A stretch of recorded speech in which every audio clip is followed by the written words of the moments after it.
तर भावांनो नमस्कार, मी तुमच्या सगळ्यांचा लाडका कोकणी ड्रायव्हर म्हणजेच गण्या. आज बघा मी आहे मुर्डेश्वरला.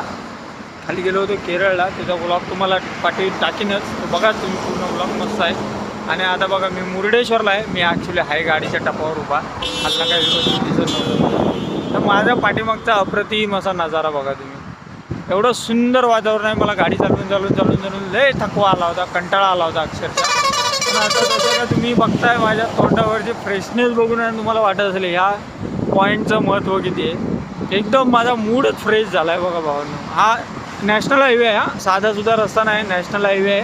म्हणजे आपला जो मुंबई गोवा हायवे आहे तो मडगावातनं पुढं म्हणजे कारवारमधनं पुढं जातो मुर्डेश्वरवर उडुपी मार्गे मँगलोर करून खाली त्रिवेंद्रमपर्यंत. आणि त्या बाजूला लगतच हा समुद्र किनारा, मुर्डेश्वर समुद्र.